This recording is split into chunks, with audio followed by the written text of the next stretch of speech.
My mother just sent me an email from 30,000 feet telling me she stole $500,000 of my life savings to start over in Hawaii. The subject line? Don't bother coming home early. She thinks she's sipping my ties on my dime. But what she doesn't know is that I've spent the last 6 months turning my bank account into a federal trap. 2 minutes from now, I have to give the biggest presentation of my career, but all I can do is stare at my phone and grin. Because in exactly 4 hours, my family is going to land in a paradise they can't afford, and I'm the only one who has the key to their cage. Honestly, I was standing in a sterile, dimly lit hotel hallway in Seattle, you know the kind, with carpet so thick it swallows the sound of your footsteps. My navy blazer felt tight across my shoulders, and the smell of burnt Starbucks coffee was the only thing keeping me grounded. I had exactly 2 minutes before I had to walk into a conference room and convince a room full of executives that I was the most capable person in the building. My thumb hovered over the screen. I almost didn't open it. I figured it was just another one of my mother's classic hits. Maybe the neighbor's cat had walked across our lawn again, or the sourdough I bought was too crusty. Since I made the mistake of letting her move into my house, her emails had become a daily chronicle of passive-aggressive grievances. But this wasn't a complaint about the landscaping. It was 3 paragraphs. 3 short, terrifyingly cheerful paragraphs that made the air vanish from the hallway. My mother, Patricia Carter, was informing me that she and my sister, Nicole, had decided to make a fresh start. They hadn't just packed a suitcase. They had systematically gutted my life. They had drained $500,000 from my savings, cleared out every stick of furniture I owned, and swiped my jewelry and my grandmother's heirlooms. They'd loaded it all into a moving truck and were currently headed to Hawaii. The final sentence felt like a physical slap. Your sister and I are headed to Hawaii. Enjoy being alone without money. I stood there, staring at the blue light of my phone until my eyes burned. I read it once, then twice. By the 3rd time, a weird, cold sensation crawled up my spine. I smiled. It wasn't a happy smile. It was the look of a woman who had spent 6 months waiting for the exact disaster she prepared for. The audacity was breathtaking, but they had no idea who they were actually dealing with. My name is Olivia Carter. I'm 34, and I work as a financial operations consultant. In plain English, companies pay me to hunt down leakage. I find the cracks where the cash is disappearing before the ship goes underwater. I am, by trade, the person who checks the locks twice and reads the fine print. I don't just hope things work out, I back up my backups. I keep records meticulously organized, time-stamped, and ready to be used as a weapon. Honestly, I had been doing this professionally for nearly a decade when my own mother and sister decided I was a mark. To understand how we got here, you have to understand my father, Gerald. He died 18 months ago. 1 minute he was fine, and the next, a massive heart attack took him out. It was fast and brutal. He left behind a modest life insurance policy, an old Ford F-150, and a family dynamic that was so lopsided it was a miracle we didn't all tip over. Nicole was the favorite. I'm not saying that because I'm bitter. It's just a data point. It's as factual as the humidity in Portland. Nicole is 4 years older than me. But emotionally, she's stuck in a permanent state of adolescence. My mother operated on a system where Nicole's needs were emergencies and mine were inconveniences. When Nicole totaled her first car, my mother bought her a brand new one. When Nicole dropped out of college and racked up $28,000 in credit card debt, my mother called her a free spirit. Meanwhile, I was the one working 12-hour shifts to keep my scholarship. When I graduated with honors, my mother didn't tell me she was proud. She told me I was lucky to have a brain that worked that way. After Dad died, the guilt-tripping started. Patricia claimed she couldn't manage the house alone. She was 61, perfectly healthy, and more than capable of living an independent life. But I wanted to be the good daughter for once. So I invited her to stay in my 4-bedroom house in Portland. Then, Nicole just needed a year to get her life together. That year turned into 3. I became the silent benefactor of their entire existence. I paid the mortgage, the property taxes, the groceries, and even the professional landscaping Patricia insisted on. In return, they didn't treat me like family. They treated me like a landlord they hated. I could feel the resentment thickening every time I walked into my own kitchen. They looked at my life and didn't see my hard work. They saw a resource. That should have been my warning. The small signs came first. About 8 months ago, Nicole started dropping weirdly specific questions about my banking apps during dinner. She'd lean against the kitchen island and ask if I used trendy savings apps or a regular bank. I'd be trying to decompress, and she'd pivot to asking if my main account was the one I used for groceries. I remember the sharp edges of her smile. At the time, I told myself she was finally thinking about her own finances. Then the mail started looking tired. I started noticing envelopes that had been opened and resealed. It was never obvious, just a corner that was off by a half-inch. I'd stand by the console table, the smell of damp Oregon rain still clinging to my coat, and I'd run my thumb over the paper. My heart would do a weird little stutter, but I'd suppress it. I told myself it was just the humidity. I chose to be a fool because the truth was too heavy to carry. Then Patricia started the hovering. Whenever I sat at the kitchen counter to pay bills, she'd stand in the doorway, clutching a mug of tea, her eyes tracking the movement of my fingers. I could feel her gaze trying to catch a glimpse of a balance. The stomach drop moment finally hit on a Tuesday in March. I came home early to find Nicole in my home office. She was hunched over my desk with her back to me. She was working a calculator with a frantic, rhythmic tapping sound. Spread out in front of her was a bank statement I had tucked into the recycling bin. She was scribbling notes on a scrap of paper. When the floorboard creaked, she jumped. She slammed a folder over the paper so fast the air whistled. "Oh, hey! I was just using the desk. The lighting is better in here," she stammered. Her face had the sharp, panicked look of a scavenger interrupted mid-meal. I didn't scream. I just nodded, walked to my bedroom, and sat on the edge of my mattress with my hands very still. I didn't feel panicked. I felt that ice-cold clarity that hits when you realize probably nothing is actually everything. It was a heist in slow motion. That night, I waited until I heard the rhythmic snores coming from Patricia's room before I dialed Daniel Mercer, my attorney. I sat in the dark of my closet, surrounded by the scent of my leather shoes, and told him everything. Daniel has been my personal attorney for 6 years. He has a voice like a velvet hammer low and completely unshakable. He didn't interrupt. When I finished, there was a long silence. "Olivia," he finally said, "how much do they actually know about your full financial picture?" "Probably too much," I whispered. My fingers gripped the phone so hard my knuckles went white. Daniel didn't offer platitudes. He just said, "Then we fix that now. We build the wall before the flood hits, not after." Daniel and Lena didn't just give me advice. Honestly, they handed me a surgical kit and told me to start cutting out the rot. We sat in Daniel's office, the air smelling of old paper and expensive leather, while the blue light from his monitor washed over our faces. They walked me through a total financial restructuring, and it felt like building a fortress in the middle of a battlefield. Now, I'll be honest, this part was tedious, but it was the most important work of my life. Because if I messed this up, I wasn't just losing money, I was losing my future. I felt a knot in my stomach every time we moved a digit. I kept thinking, what if they notice the balance change before I'm ready? What if Nicole sees through the LLC names? The $500,000 in my savings wasn't just sitting ducks anymore.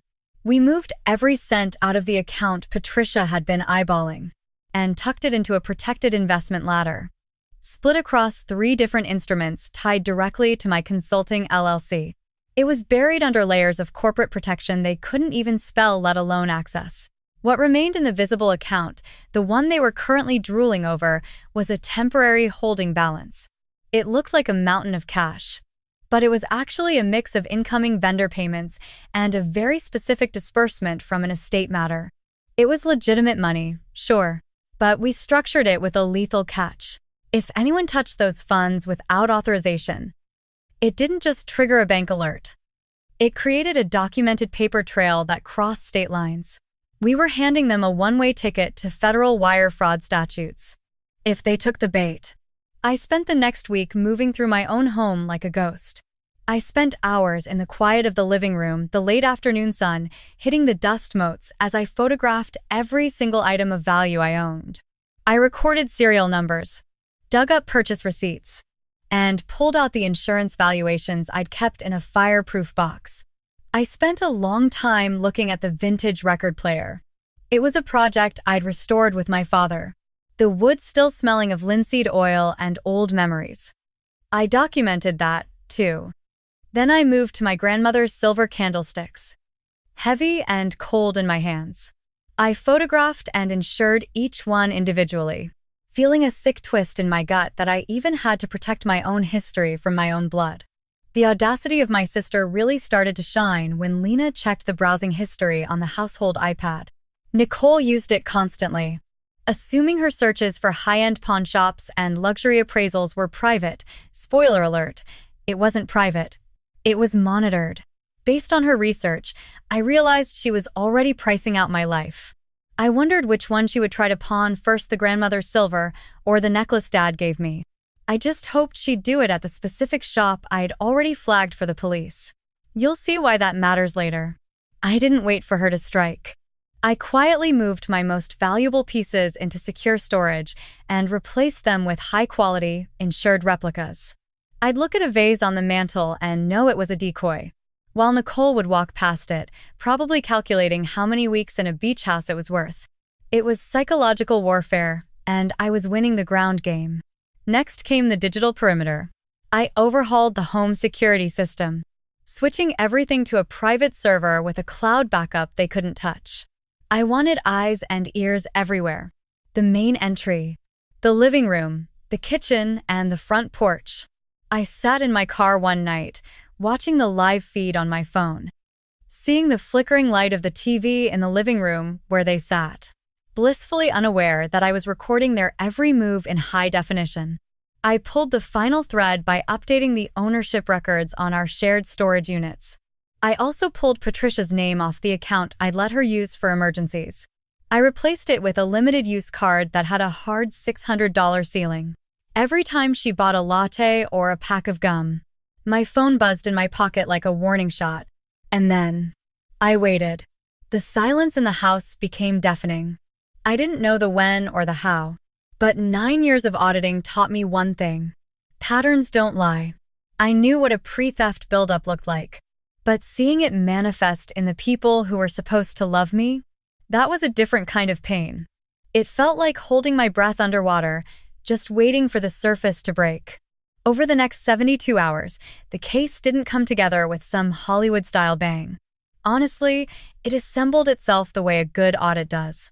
It was methodical. It was piece by piece. I just watched, held my breath, and waited until the truth was finally undeniable. And, as it turns out, I wasn't the only one watching the house that day. Monica Reyes, my neighbor from across the street. She had been watering my plants while I was in Seattle. She had seen the moving truck pull up. And she thought Patricia's behavior was so erratic, so strange, that she actually pulled out her iPhone and started filming. She caught 47 seconds of high-definition footage. A literal crime in progress. In the clip, Nicole is visible in the doorway, waving her arms and directing the movers like she's conducting an orchestra of theft. You can hear her voice clearly over the hum of the truck engine. "Take everything worth money first," she tells them. "Don't waste time on the books." Monica had texted me that evening asking if I was okay, but I'd missed it in the Seattle chaos. I called her back immediately. I told her to save that video like it was pure gold. And then I gave her Daniel's direct number. Then came Detective Carol Yamada. She was assigned to the case through the Portland PD's Property Crimes Unit. She had 12 years on the force. The last 4 specializing in the kind of high-level fraud that makes most cops' eyes glaze over. Carol was a measure twice, cut once kind of woman. She was precise, unhurried, and she had a stare that could make a statue confess. She sat at her cluttered desk, the smell of burnt break-room coffee and old files hanging in the air, and spent 3 hours going through every single thing I had. She watched the security footage, played Monica's iPhone clip, read Patricia's email, and pored over Lena's forensic accounting report. She didn't say a word. Not until she reached the very last page. Then, she looked up at me, her pen poised over her notepad, and almost smiled. It was a thin, professional expression that said everything. "You basically did our entire job for us, Olivia," she said. I just adjusted my blazer and met her gaze. "It wasn't my first audit, detective. I don't like missing details." "Clearly," she replied. And then, she started filling out the paperwork that would turn my family's Hawaiian dream into a very real, very documented legal nightmare. As I walked out of the precinct into the cool Portland air, I felt this massive weight just lift. For 34 years, I had been the inconvenient daughter. Now, I was just the one with the evidence. Detective Yamada didn't waste a single second. Within 48 hours, she had tracked down the moving company. The movers were terrified. They were just blue-collar guys who thought they were helping a grandmother move to paradise.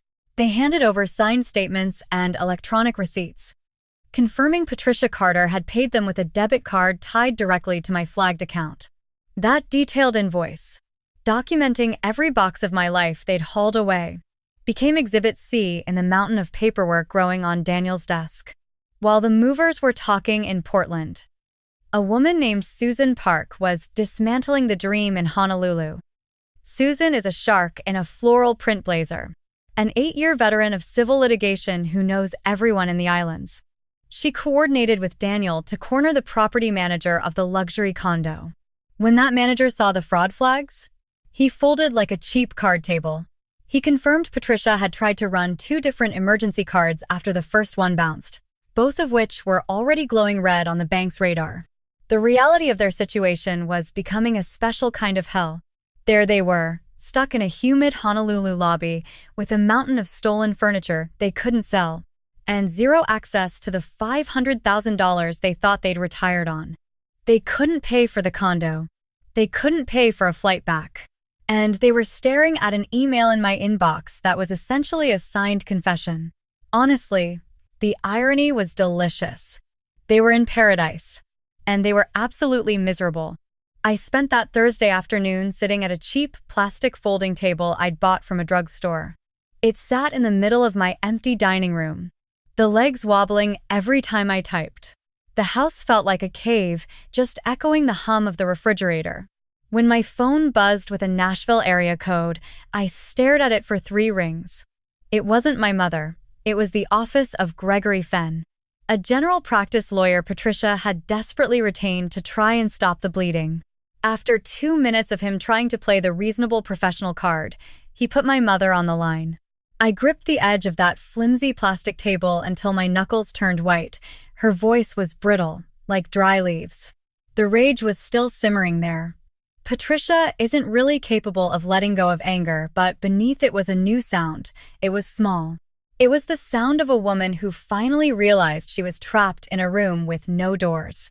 "I want to understand," she said, her voice slow and trembling with a forced calm.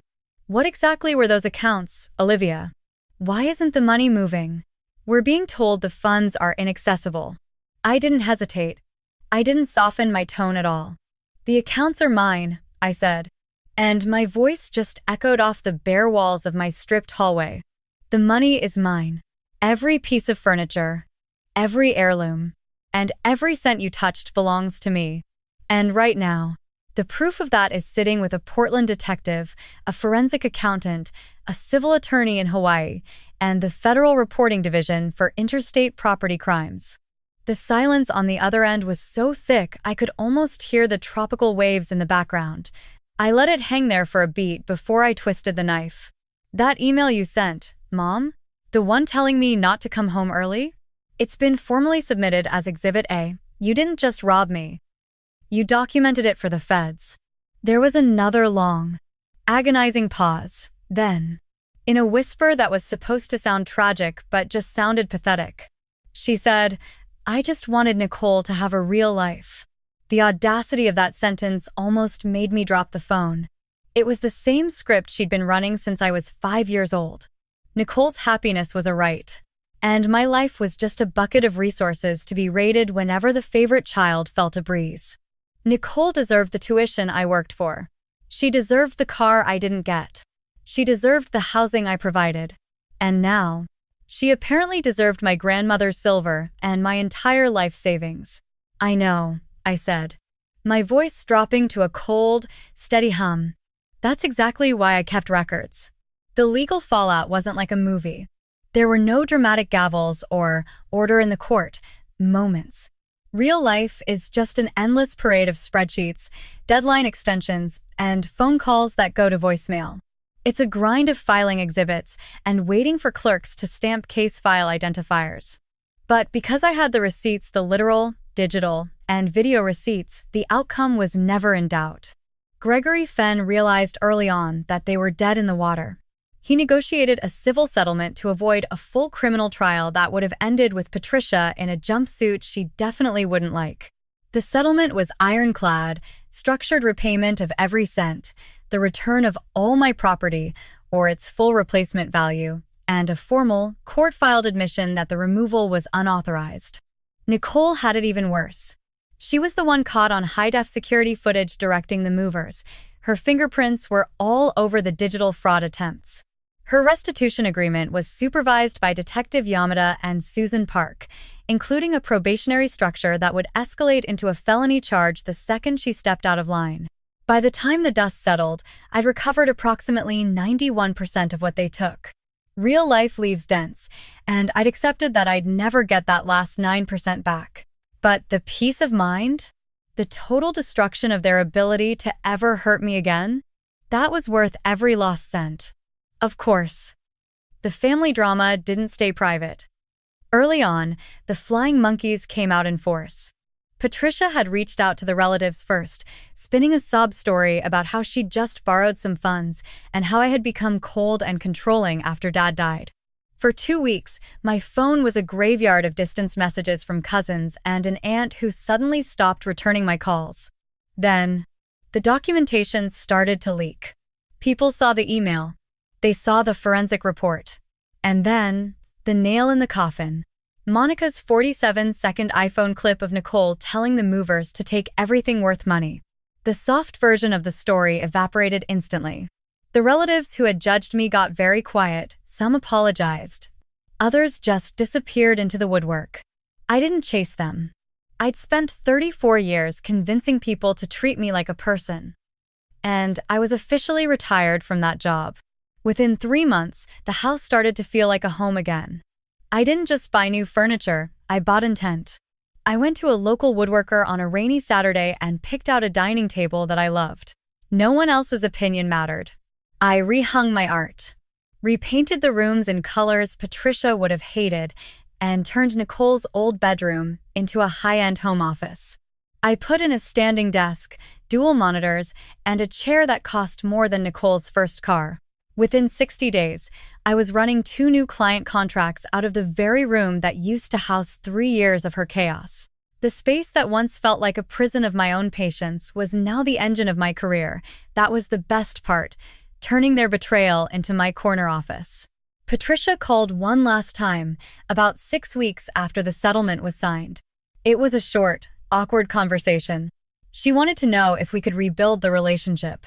I sat in my new office, looking at the clean lines of my desk and the security monitor that now showed a peaceful, empty driveway. I thought about 11 years of being the ATM. I thought about the resealed mail and the calculator on my desk. I thought about that subject line. Enjoy being alone without money. I realized she still didn't see me as a daughter. She saw me as a resource she'd been entitled to reallocate to her favorite. I don't know, I said. And for the first time in my life, I wasn't trying to please her. Maybe someday, but definitely not right now. She hung up first, and I didn't even feel the sting. If you're reading this and dealing with toxic family, hear me. I did not set a trap. I prepared. There is a massive difference. I noticed a threat. I documented it. And I protected myself. What they called a trap was just the reality of their own actions meeting a paper trail they couldn't burn. People who steal from family count on your love to act as a shield for their crimes. They think you'll be too guilty to call the cops, or too afraid of being called cold to protect your future. Patricia spent 3 decades teaching me that lesson. I just finally decided I was done being a student. I'm not telling this to act like a tough guy. I'm telling it because I was quiet and thorough for 6 months while they planned to hollow out my life. Trust is not a suicide pact. Loyalty is not a blank check. And documentation? That's not paranoia. It's the difference between being a victim and being the person who laughs when the phone finally rings. I got the call. I had the receipts. And honestly, I haven't stopped smiling since.